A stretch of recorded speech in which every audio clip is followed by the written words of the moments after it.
Welcome to Module 18 of our Intermediate Financial Accounting class. This module, as the name suggests, it's all about taxes. But not just taxes. The concept that students stumble on in their intermediate accounting class when it comes to taxes is the concept of deferred income taxes. That's going to be the key topic of this video and the key topic of the chapter.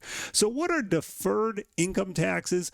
Well, they're differences between the tax code and GAAP, the rules of accounting, and they're created by something called temporary differences. So let's say we buy a car for $20,000, and for GAAP purposes we go, I'm going to depreciate this straight line over 4 years, and so we go, okay, it's $20K over 4 years, and that creates a tax or accounting expense rather of $5,000 a year in depreciation. Well, you'll know, and you'll learn anyway, for tax purposes, typical tax codes force companies to use declining balance, and they'll tell you the rate. They'll say, oh, you bought a car, congratulations, you get to take 30% per year. So let's just look at our first year. In our first year, $20,000 times 30% means you get a $6,000 tax deduction, but your accounting records say, no, it's a $5,000 expense.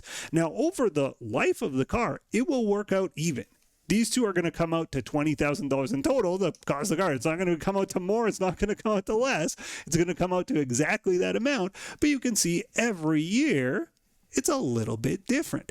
We call it a temporary difference because it works out to the same number in the end, but each year in between is a little different.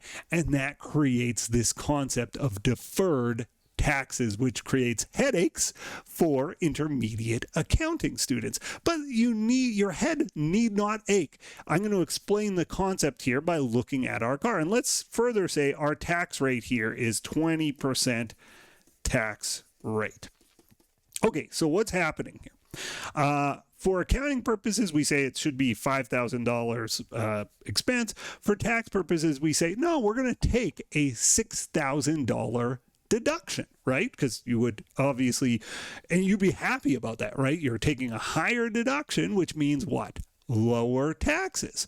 So in year one, my taxes are lowered. I get to take a bigger deduction than my accounting income would indicate. So I take an extra deduction now.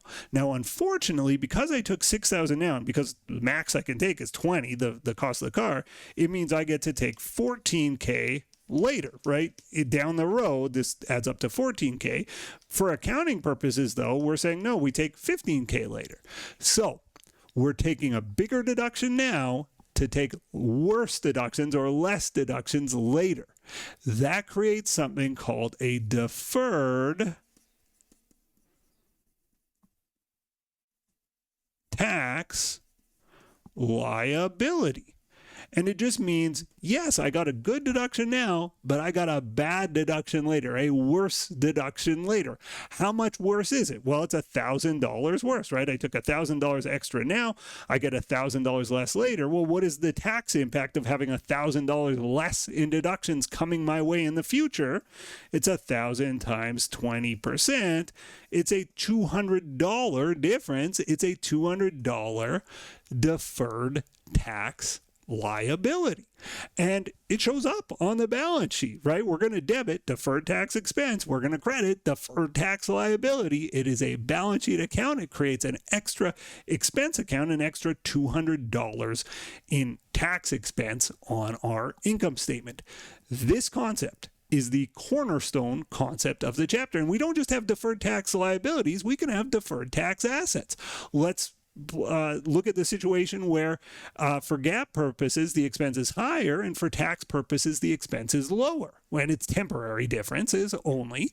So if this year I take a littler deduction for tax purposes and in the future I get to take a big deduction for tax purposes, we call that a deferred tax asset. We'll look at these temporary differences this chapter, and that's the cornerstone of the chapter is really temporary differences that create deferred tax assets, and as we've looked at here, deferred tax liabilities. We'll also look at permanent differences, and when there's a permanent difference, for example, the government fines us, right? They fine us $1,000 and we go, okay, well, that's an expense. A fine is a GAAP expense. For tax purposes, you don't get to deduct fines a lot of the time. They just go, no, you don't get to take a tax deduction. It's sort of a perverse incentive. You pay the fine, but you reduce your taxes. They go, no, it's a penalty for that reason. And so they're just different. They're permanently different, though. It's not like 2 years from now, oh, it's all going to even out, the fine expense. No. Permanent differences do not create deferred tax assets or liabilities. They're pretty straightforward. We'll cover them this chapter, but I really want you to hone in on these temporary differences, different from one year to the next, but the same in total. They create deferred tax assets, deferred tax liabilities. The best way to learn it, though, is to do examples. So I've got lots of examples on this key concept, and I can't wait to get started. Thanks for watching. See you in the next video. The next video in our series is right up here, and if you want a supercut of all of the videos in this series, that's the one down below.